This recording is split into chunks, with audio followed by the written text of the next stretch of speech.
Welcome to Readers of the Lost Art with your presenter, Dr. Paul Anthony Taylor, a recovering academic. And the title of today's talk is Rear Window, Hitchcock's Caged Creatures. The Panther by Rainier Maria Rilke. His gaze against the sweeping of the bars has grown so weary it can hold no more. To him there seem to be 1,000 bars, and back beyond those 1,000 bars no world. The soft, the supple step and sturdy pace that in the smallest of all circles turns, moves like a dance of strength around a core in which a mighty will is standing stunned. Only at times the pupil's curtain slides up soundlessly. An image enters then, goes through the tensioned stillness of the limbs, and in the heart ceases to be. Well, hi everyone. I started with that poem because I think there's quite a dark theme that'll surprise you in the film, and it always reminds me of that poem when I watch or think about Rear Window. And it's not the only creature, so the Panther is one. And that particular poem, by the way, I'd thoroughly recommend you check out online. There are so many different translations of it that have been attempted. So if you have any German, brilliant, you'll get to see the subtleties. But even if you don't, if you actually check out the various interpretations and how they work or maybe don't work, it's just in and of itself, it's an interesting exercise.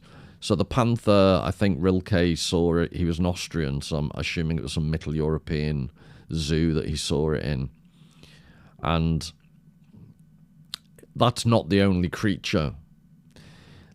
And to back up my idea that in some ways looking at people across the courtyard in Rear Window is like looking at a panther in a cage, there's also, if you see in this is the opening credits, in the bottom left hand, like of the triptych on the left hand side, that one of the blinds has gone up, you can just see the yellowish colour of what proves to be in the film a bird cage containing significantly and symbolically lovebirds. And higher up on the left, we see later on in the film, it's the flat of the newlyweds, so they're obviously lovebirds.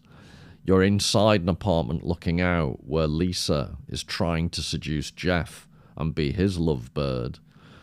You're looking across a very attractive woman, Miss Torso, who's objectified, hence the name, and she ends up at the very end. You see her boyfriend or husband or whatever coming back from the army. And that's interesting because they appear to be lovebirds.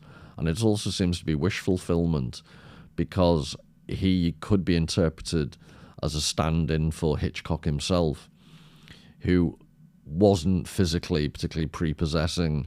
I think he couldn't serve in the First World War because of basically his complete lack of fitness.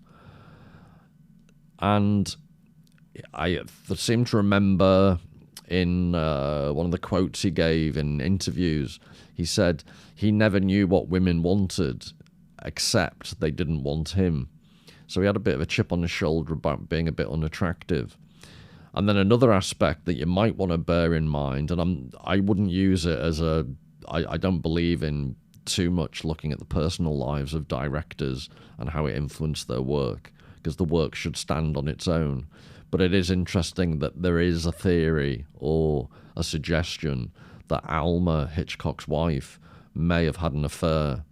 And it's A, it's not clear that she did, but B, if she did, it's unclear as to whether did he suspect, or she might not have had an affair and he was just he was a very odd guy. He might have suspected something anyway.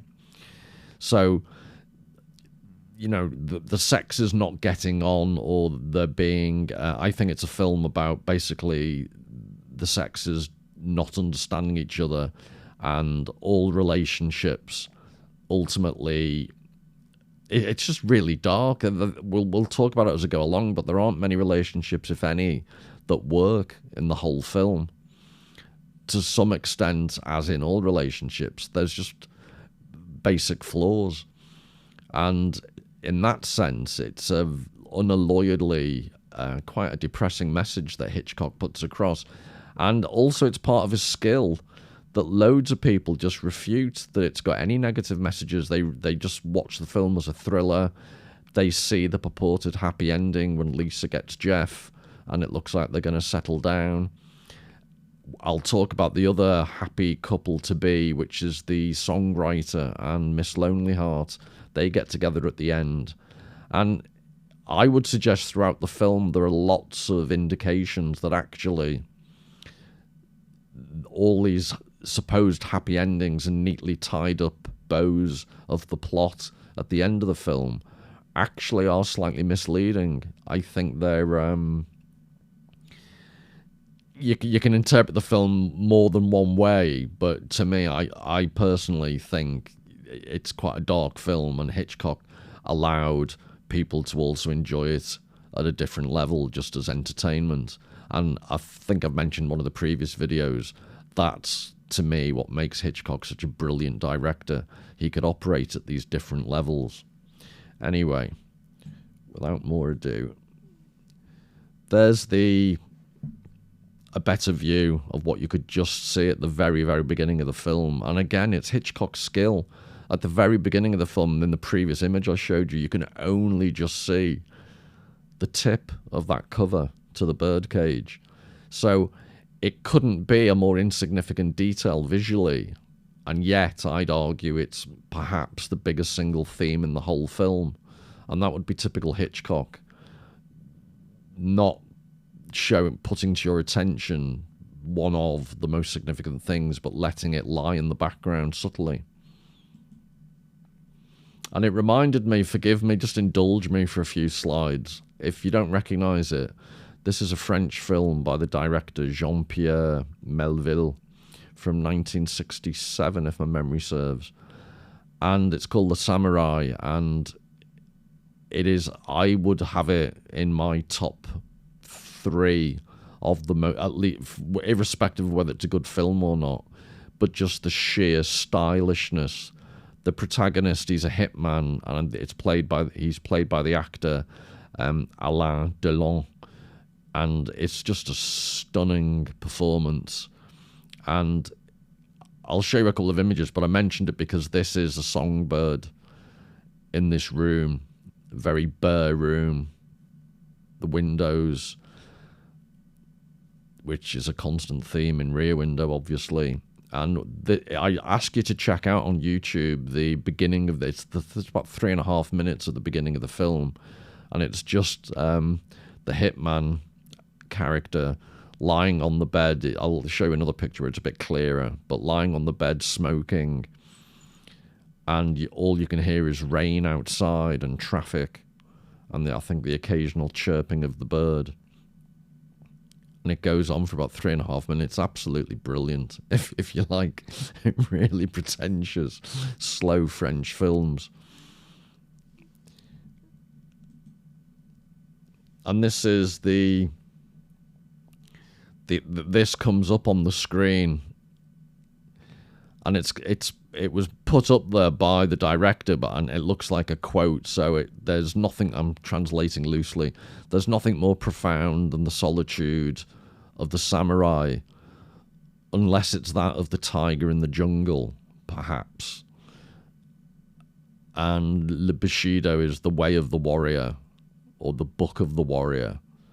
And this was just completely made up. It's not an actual quote from an actual book, but that's what Melville adds, or Melville, as the French would say, probably, at the beginning of the film. And this is like an overexposed still, just for you to see Alain Delon having a good smoke. And on his bedside table, all he's really got is mineral water and cigarettes, which is, I'm guessing, at that time, your average Frenchman's diet. There you go. He's got his bottle of water and endless cigarettes, and he's a happy chappy. It's just such a beautifully shot film. And this was, remember, 1967, Rear Window's 1954. So obviously, existential loneliness and trapped songbirds was in the air. But it's pretty unambiguous. It's such a bare room. And I'm suggesting Melville's really running with the theme that's apparent in Rear Window. The urban anomie, the loneliness, the lack of connection between people in the courtyard. Melville takes this and just turns it into one of just that theme of loneliness and urban anomie, and he takes it and turns it into one of the most beautifully filmed, shot films I think I've ever seen. I think it's absolutely stunning.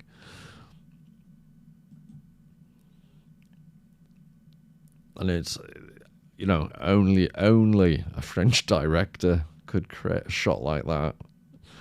Absolutely.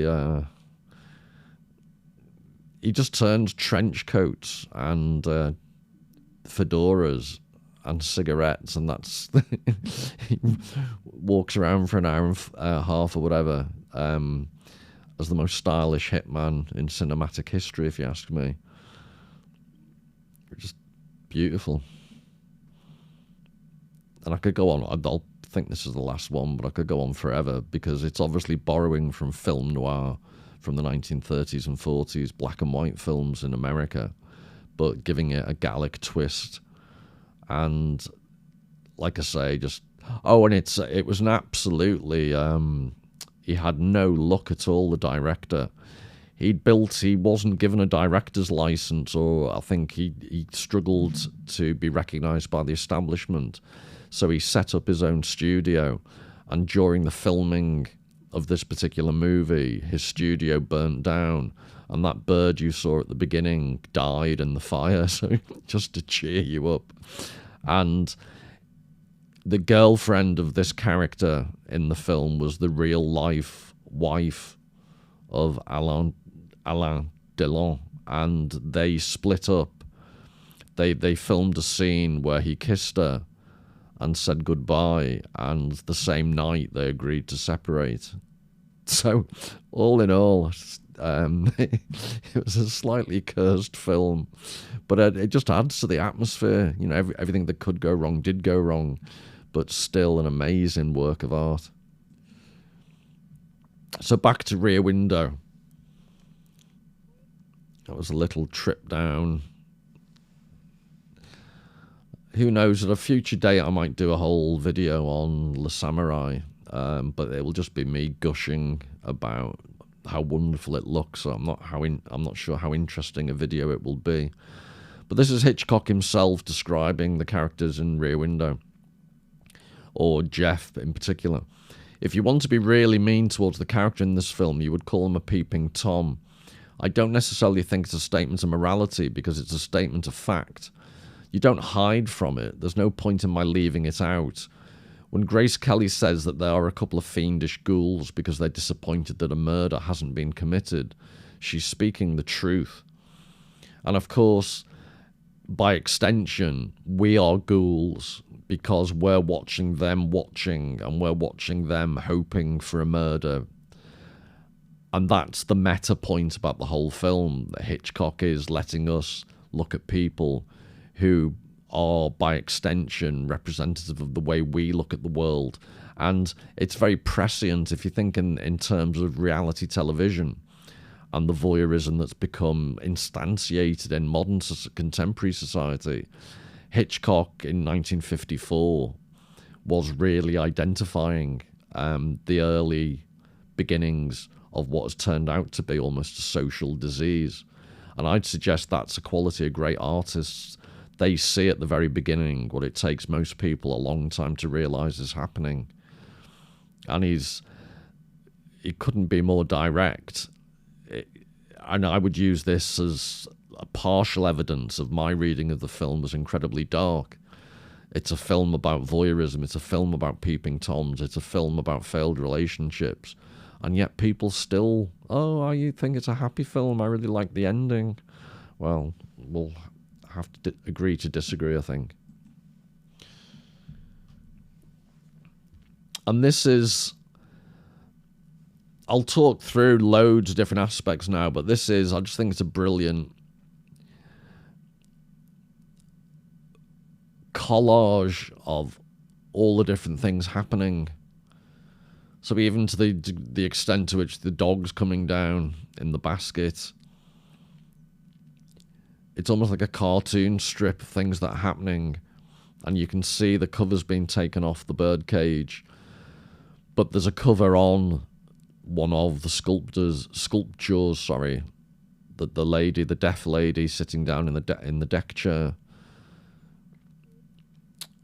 is working on, and you've got Miss Torso. So this is like a collage of all the types of things that are happening.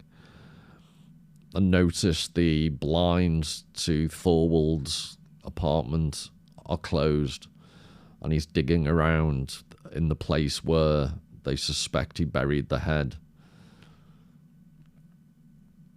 And in the left-hand corner, if you can see, there's a guy with something on his shoulder bringing it in. And that's actually a guy bringing ice. And I think it was Eugene O'Neill. I'm trying to remember when he wrote it. I think he wrote it in 1939, Here Cometh the Iceman. But it wasn't, I don't think it was actually published until performed till 1946. But Here Cometh the Iceman. I'm just wondering, you never know with Hitchcock whether that's a subtle allusion. Just like at the very beginning of the film, if you notice, I don't think it's actually black, but it's a very dark cat. It's one of the first shots you see outside in the courtyard. Goes across the screen. And then the dog later on gets killed. So it's not so much curiosity killed the cat as curiosity killed the dog. And Hitchcock is so clever, and Hitchcock has so many subtle references. I'm sure I might have just read that into it, but given that he never includes anything without meaning to, he was obsessed with detail. You do wonder about these little interpretations, whether he actually had them in mind.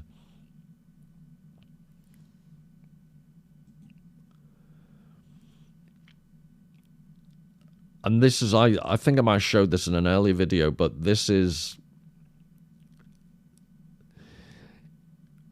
Jeff is looking away, so at this point, it's one of the earliest shots we see, so it conveys so much in one simple shot. The sweatiness, the Hitchcockian blot effect of just showing something really close up, and then very shortly, you'll see Lisa leaning in to kiss him in a similarly blot-like way. But why I showed you this again is the idea that I'm not saying this is true, but one interpretation might be that the whole film is part of Jeff's fevered imagination. It's a dream. And if that sounds a bit way out there, it's also evident in, plot spoiler warning, if anyone hasn't seen Vertigo, turn off now. But Vertigo... Jeff is not Jeff, but the actor is hanging from, James Stewart is hanging from the gutter at the very beginning of Rear Window. And if you look at it realistically, he's been chasing a criminal, he slips on a roof, and he's just hanging on for grim death. His police colleague has already gone over the side and died. And in reality, there's no way James Stewart could be rescued, or it's so unlikely. How long is he going to hang on there for? How long is it going to take other police to go up all the stairs of this very high building, whilst the gutter looks like it's going to give out at any moment? And how strong can you be to hang on with one arm with all your body weight pulling down? And yet, that's the initial scene, and then miraculously the rest of the film occurs. So there's an argument to suggest that perhaps the whole Vertigo is just Jeff's fevered imagination before he dies. Just like in this film, he's having this fevered dream. But anyway, I'm just throwing that out there. I'm not claiming it's necessarily true, but I think it's an interesting idea. But it's also in his head, in if you go out on the other side of the courtyard, there's no sense of community we find throughout the film. But when you go inside your own head, it's a fevered, hallucinatory state that you're in. So again, this is why I just think it's a really miserable film, because there's no refuge either inside your own head or on the outside in the social world. In either case, it's not particularly comforting. Which is why I'm calling it Hitchcock's Dark Manifesto. So I'll just go through before I look at a load of images, just to conclude all 4 videos. But these are some of the issues that make it, for me, just such a multi-layered film. And also begs the question, it's just a brilliant test of how good a film is, that you can see so many layers to it. And, you know, I've made 4 videos. I could do another 4. It's just endlessly suggestive, which, in contrast, I'd suggest most contemporary mainstream Hollywood movies definitely aren't.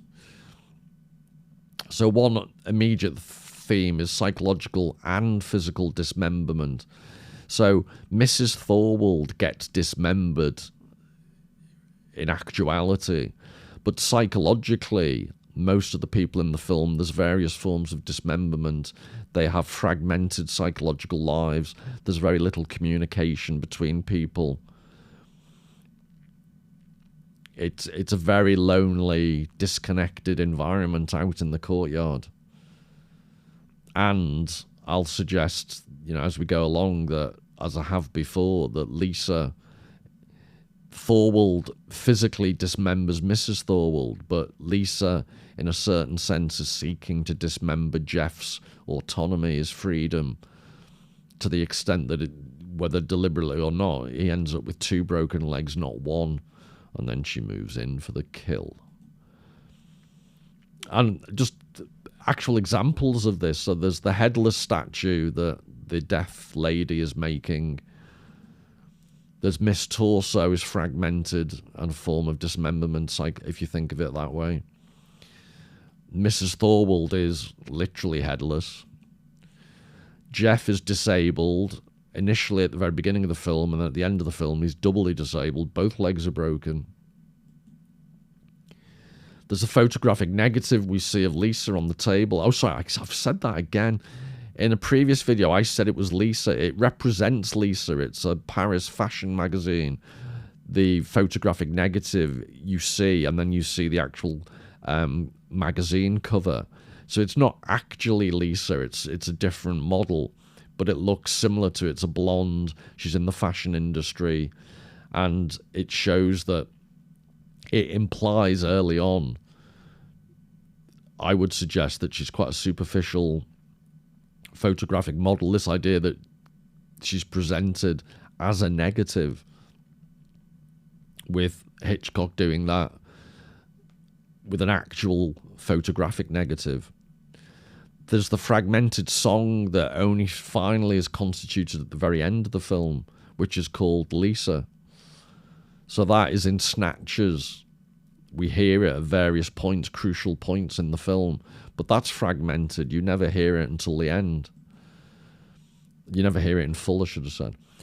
The lovebirds, the actual, I've mentioned the ones in the cage, but the newly married couple, who at the very end we hear quarrelling. And I've mentioned in a previous video, at one point he's exhausted. She's obviously a very demanding new bride. And she calls to him as he's trying to have a quick breather out the window. Harry! Which is quite a disturbing acousmatic voice. And there's a political subtext even. Remember, this is 1954, the film was made. McCarthyism's a thing. And I think I was reading somewhere that they did an opinion poll, and was it 78% of people at the time thought it was perfectly justifiable to report your neighbour if you suspected them of communist crimes. So that's you just saw the sweaty brow of Jeff, but it was a very febrile, feverish time politically. And it's quite ambiguous because Jeff, initially there's very little real information to Jeff to go on, but his instinct tells him something's happened, but it's difficult because his instinct tells him, and he ends up being right, but he easily could have been wrong, and he had a reason to want there to have been a death to give him something to do because he was bored. So the whole question of how justified Jeff was and how justified we are spying on other people, I think is an interesting subtext. And then you've got the way Hitchcock, the real Lisa, so he's pulling the strings behind the person pulling the strings. So remember, he's presenting Lisa pulling the strings, but Hitchcock is the ultimate. And in various ways, the film is a metaphor for how films work, because Hitchcock is behind the scenes. So I think I'll talk about it later, but just in case I forget, the way in which there's a crucial point where you see Thorwald leaving his apartment with a woman in the middle of the night, and it's when Jeff's fallen asleep, and it's one of the few times we see something that Jeff can't. And in other words, what's allowing us to do that is Hitchcock saying, here you are, here's information Jeff doesn't know. So the film itself, if you pay close attention, is Hitchcock almost commenting on the notion of directing a film. And then there's the siren song. So I mentioned the song, the fragmented song, but Jeff's largely immune to it. It doesn't affect him, the heartless so-and-so. But actually, it helps to save Miss Lonely Heart's life, because she's about to take an overdose and she hears the song and it distracts her. And I've mentioned the idea of curiosity killed not the cat, but the dog. But there's that haunting lament of the dog owner when she says she says words to the effect of, he was the only one who was a good neighbour around here. And I just found it a very powerful moment where she's accusing everyone in the courtyard of not caring. And then the people at the party, at the songwriters, basically say, oh, it was only a dog, and turn away. It doesn't bother them at all. I think it's only Miss Torso and Miss Lonely Heart are remotely affected. And then there's the constant theme throughout the film of Jeff searching for connecting clues, which contrasts with the non-connection of the neighbours. No one really talks to anyone. So there's I've mentioned there's no outwards community. And as we saw with Jeff's sweaty head and sweaty face, the private imagination is largely fevered and hallucinatory. And then there's the obvious theme of voyeurism. So at the film's start, we see Jeff not seeing because he's got his back to the window. And then throughout the film, we spy on Jeff spying on Thorwald. So who's the real peeping Tom? It's us. So I'll just zip through some more and then finish with some more images. So the rear window of the title is onto the courtyard or onto Jeff's soul. So you've heard the phrase, window onto the world. But what you learn in the film is that the window onto the world that he's looking out on actually doesn't reveal objective facts about other people. That's how when you watch the film, that's what you're thinking. You're learning about what other people's lives consist of. But actually, at a much deeper level, you learn through looking through the rear window. We learn what really motivates Jeff. The fact that Lisa only appeals to him when she goes across the other side of the courtyard. So it's a fascinating theme that when we think we're looking at other people and when we think we're looking at the world outside us, actually, it's often heavily saturated with our own desires and fantasies. It's not just objective witnessing of an outside world. And that's a really subtle psychological insight of Hitchcock. And as I mentioned, Hitchcock in the film at various points takes over the God's eye view. So when the woman leaves with Thorwald, that is something Hitchcock is providing for us that Jeff's not aware of. But there's a beautiful scene in The Birds where the birds are flying and they're looking down on the bay. And then all of a sudden, the camera pans further up and we see the birds looking down. So we're flying above the birds, which begs the question, well, where's the camera? It's basically almost God looking at the birds, looking at the ground. At least when you think you've got a bird's eye view, you can identify with the birds. But when you go above the birds, that's Hitchcock alluding to his view, or God's view if you're religious. This is what I'm referring to when the woman leaves with Thorwald in the middle of the night, who definitely isn't his wife. That's what's been referred to in the literature as a calculated misunderstanding. So when it's introduced into the film, you might interpret that initially as, oh, it is Mrs. Thorwald leaving. It's slightly ambiguous, but what we do know for sure is that Jeff didn't see it. So Jeff's still working on a hunch. And that calculated misunderstanding is all at the direction of Hitchcock. And then there's the degree of Jeff's obsession. So if you remember in the film, at one point he's distracted. Miss Lonelyheart is taking an overdose, or risks taking an overdose. And he's just completely distracted. That's how obsessed he is with what's happening on the other side. The shallowness that I just... This is what I'll bang on about forever. I think people just underestimate Lisa's shallowness. There's at one point, there's in the dialogue, she wants to replace a cigarette box.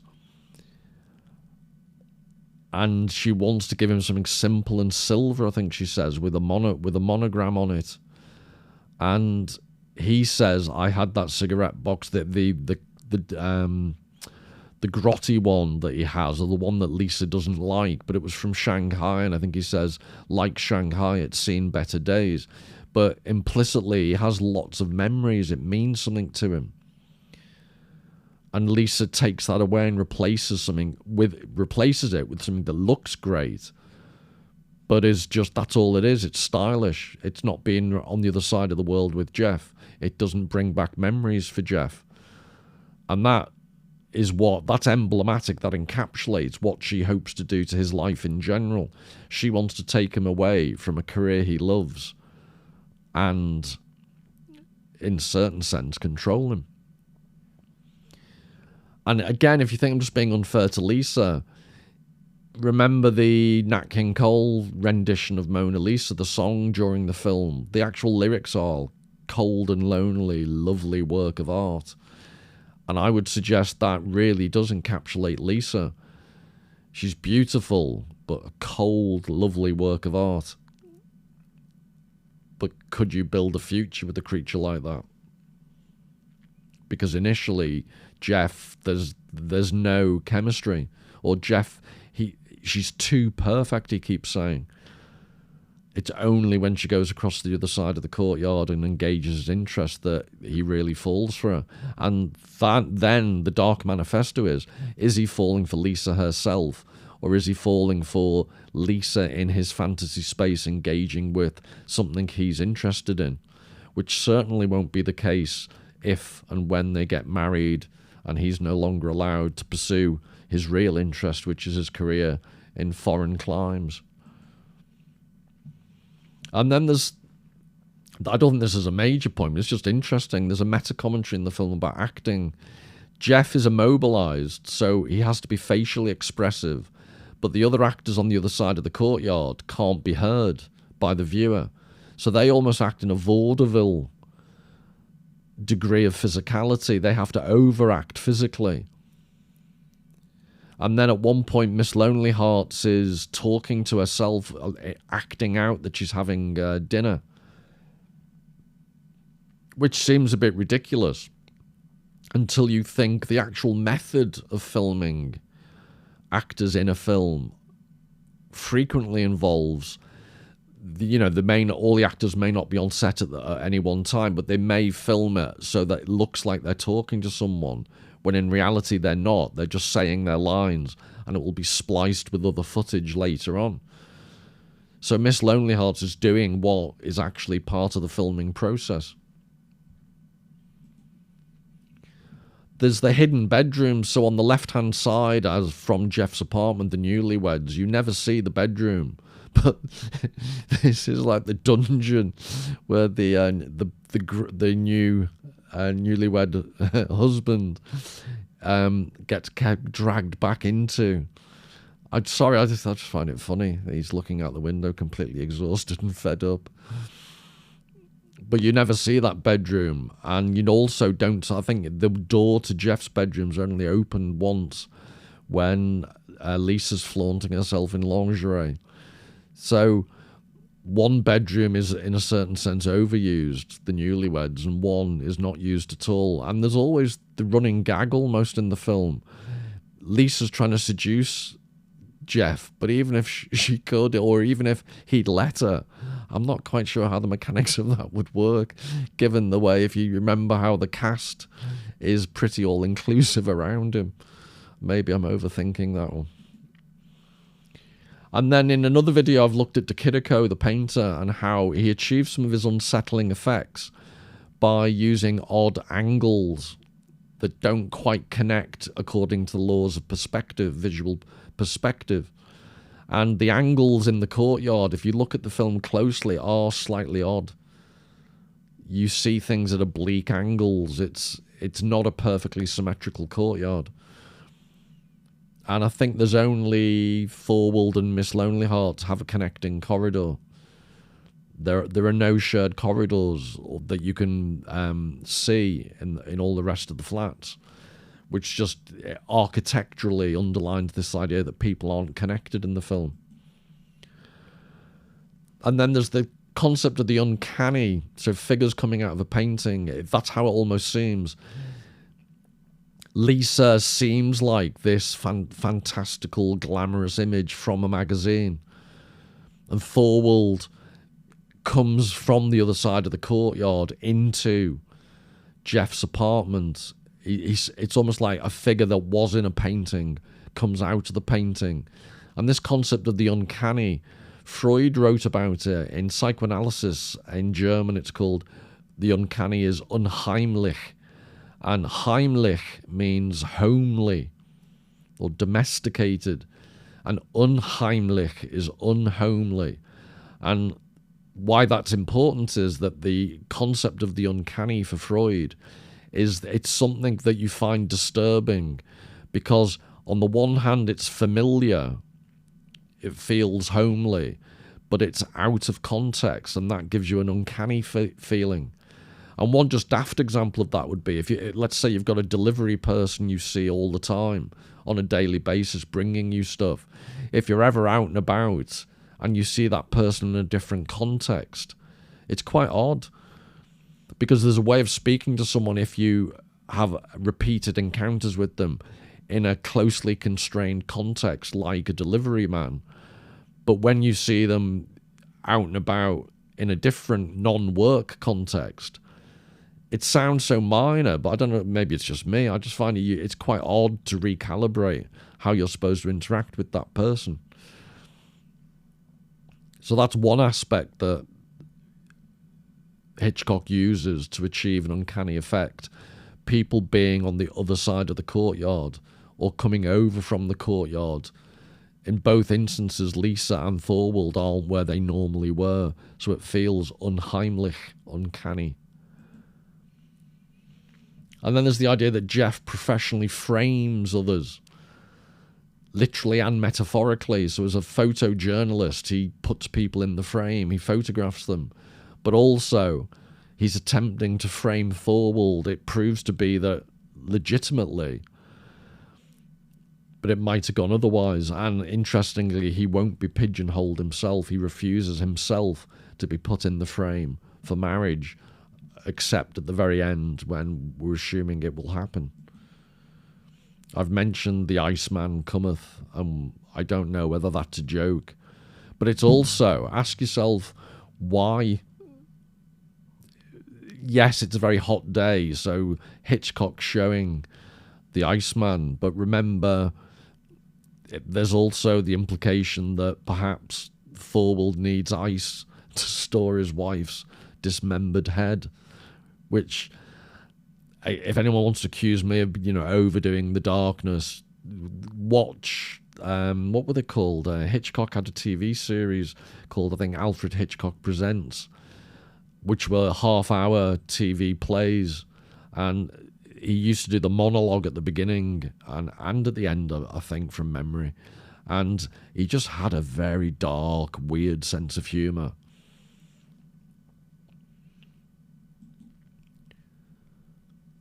And then the concept of art through limitation, which might sound paradoxical, but if one of the reasons I'd suggest that a lot of contemporary Hollywood movies are rubbish, or sorry, I should get off the fence and say what I really think, but not that you must do anything, but I hope you would recognize that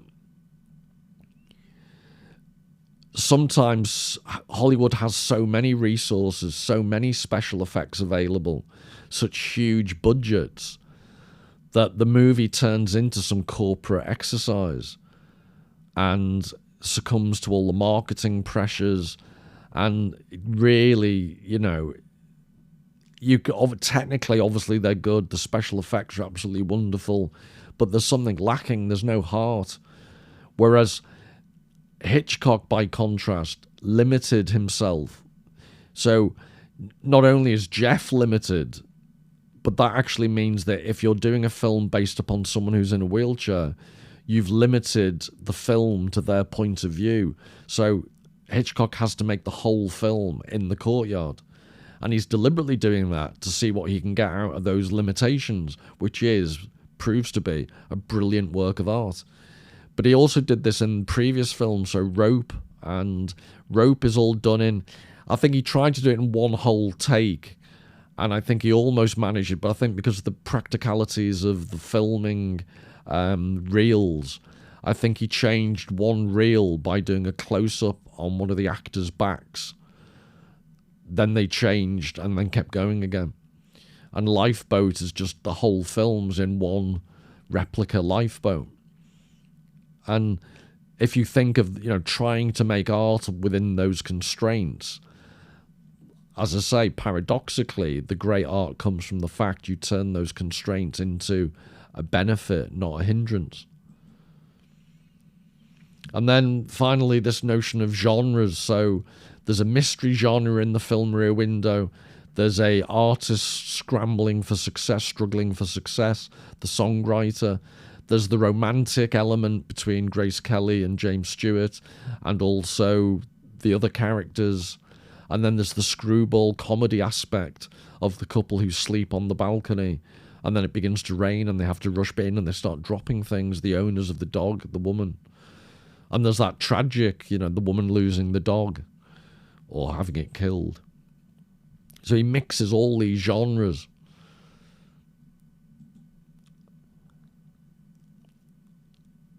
And as if you're in any doubt, I think this is a great representation of the voyeurism writ large. That, this is how intrusive the process of filmmaking is. And remember, it's a voyeuristic film about voyeurism. We're watching a film voyeuristically as one of the main characters is voyeuristically looking at other people. And I just love this image because it encapsulates, it makes very blatant how intrusive, in order to represent that, how intrusive the actual mechanics of it all are. And that's one aspect, as if you're in any doubt that the film is deeply, deeply voyeuristic. That is a definite concentration of Alfred Hitchcock on the rear. And the monomaniacal focus on Thorwald's apartment, the deep focus. Again, this is one of the production stills. But, Hitchcock looking at us, looking at that.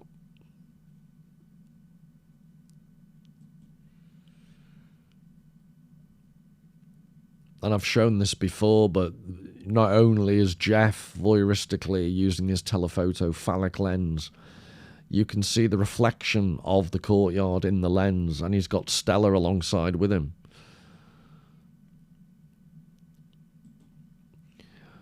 You've also got Lisa now looking at stills that Jeff has previously taken for no apparent reason.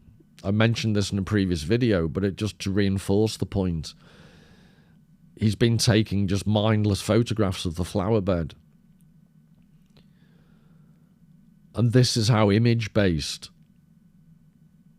when you have the technology of a camera, everything becomes susceptible to taking pictures.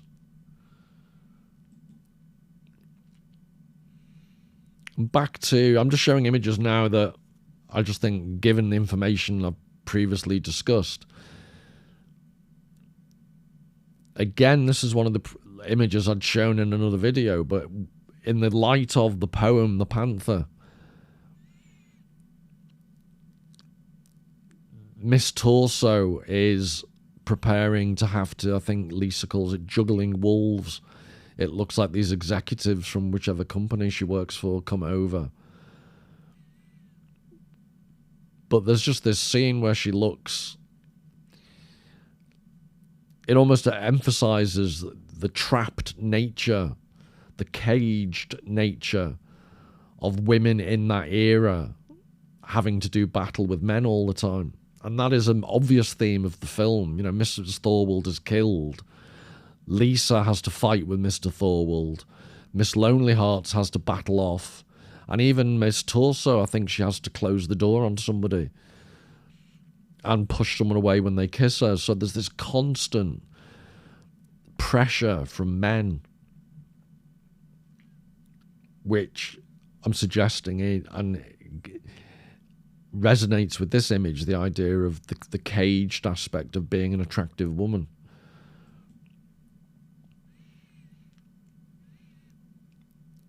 And again, this is one of the themes from a previous video, but again, in the light of, so to speak, the Panther poem,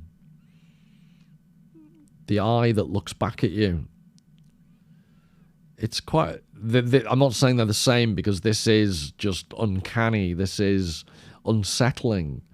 It's not as poignant as the sadness in the poem about what we see in the Panther's eye. It has some stimulation until only momentarily, and then the stimulation, remember the pupil lifts up like a veil, it says in the poem, but then it dies in the Panther's heart, because what can the Panther do with that visual stimulation? Ultimately nothing, because he's trapped.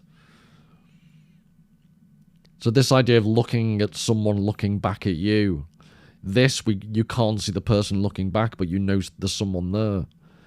Looking at the Panther is different, but still uncanny, because it's an animal that wasn't designed to be trapped. And the only way I can describe this, I had an odd experience. I was in Finland once, and on the motorway, we managed to stop because I'd seen a moose it sounds like a joke, but it isn't. I saw a moose in the undergrowth by the side of this. It was a very far north in Lapland area, Finland it was. And there was a moose that looked back at us in the car, at a Finnish guy driving us. And all I can describe it is, the eye on a moose is bloody big, which I wasn't expecting, stupidly. But the only way I can describe it was like being looked at. I have dogs, and I live in the countryside, and I see cows all the time. And this was different. It felt like being looked at by a prehistoric animal, if that makes sense. It was like being looked at from thousands of years ago, because it was a completely wild creature. And maybe, I don't know, maybe no one could empathize with that unless you've seen it, but I'm wondering whether looking in a panther's eye, this wild creature, there's something uncannily different about it. Even though it's physically domesticated in the sense it's been captured, I'd suggest that look is qualitatively different from the panther than you would ever get from a truly domesticated animal. There's something in the panther that you'll never domesticate. But anyway, this just goes back to, it's a very famous image from the film because of the dark ambiguity of knowing that someone's looking at you. And in this particular case, not being able to see the person doing the looking, but being aware of being looked at. That's quite an uncanny feeling.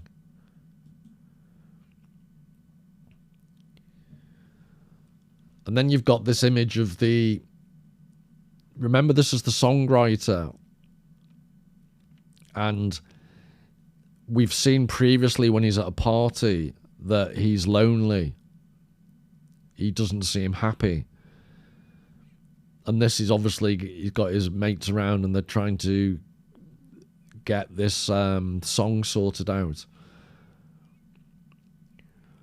But I'm interested in the way we know that he's lonely. I can't remember if this happens before or after the party scene, so forgive me. But in either case, we eventually learn that he's quite a lonely person, and he's one of the more sociable characters in the whole film.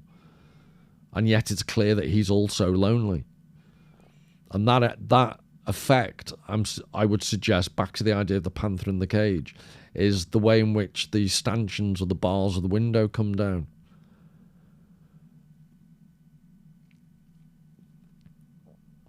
So there are two people in the middle, but the people are separated.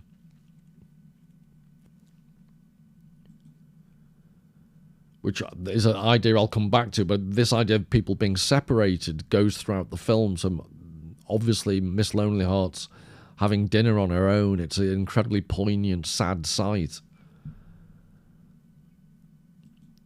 But actually, they're having dinner on their own in the sense Jeff is finding it very, very difficult despite all Lisa's efforts.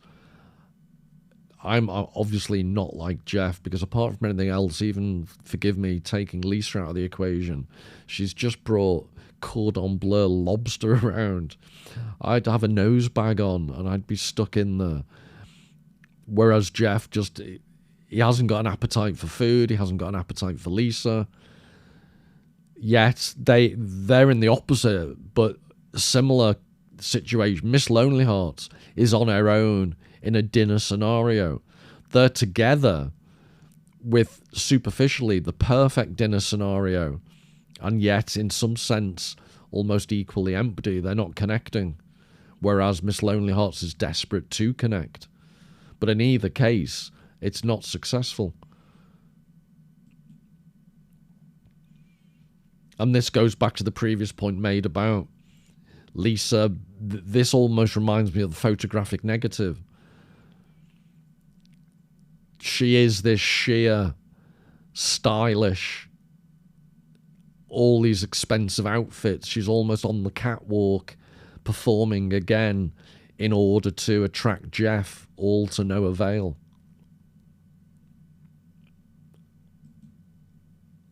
And this is the absolute contrast. But again, look at the way in which the fire escape acts almost as bars, and the Venetian blinds. There's almost a cage effect. And she's having a drink for Dutch courage from memory, and you can see the tension.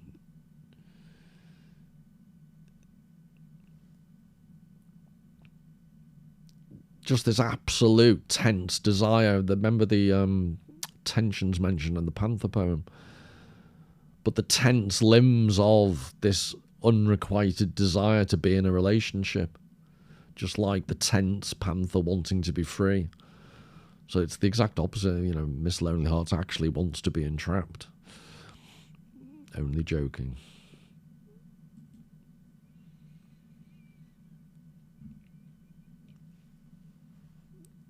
And again, this is Miss Lonely Hearts, the way in which Hitchcock uses green to really make her stand out.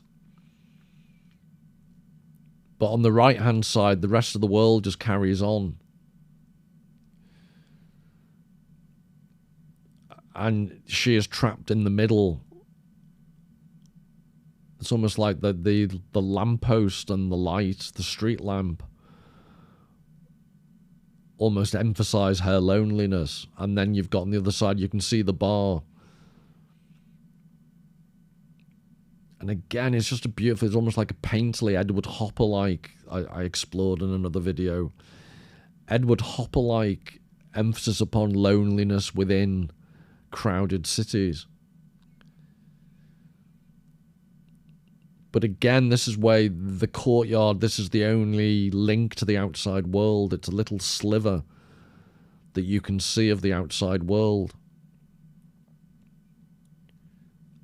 Again, this, relative lack of connection that's a major theme in the film. It's visually portrayed in this sliver-like connection with the outside world. And Miss Lonely Heart's just continued inability to make a connection.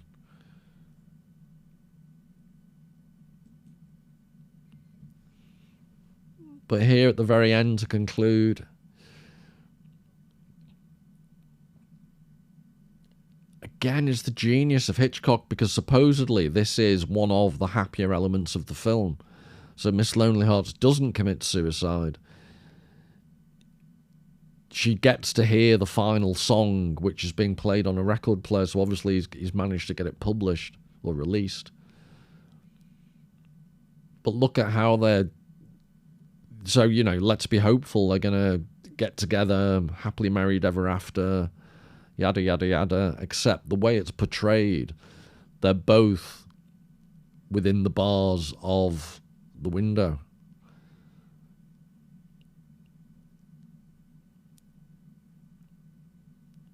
So, maybe it is me just being a misery guts, but that doesn't strike me. It's simultaneously got hope that this will be a new couple, but the way Hitchcock portrays it, I'm not so sure. And he has deliberately positioned them like that within the frame of the windows. That could have been a much more open window construction if he'd wanted it to be.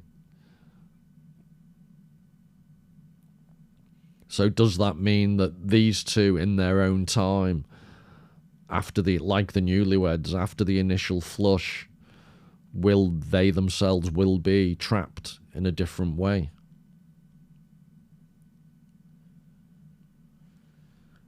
So you'll be glad to hear. Never say never, but I think 4 videos on Rear Window is probably enough. So I hope you enjoyed them, and till the next time, all the very best.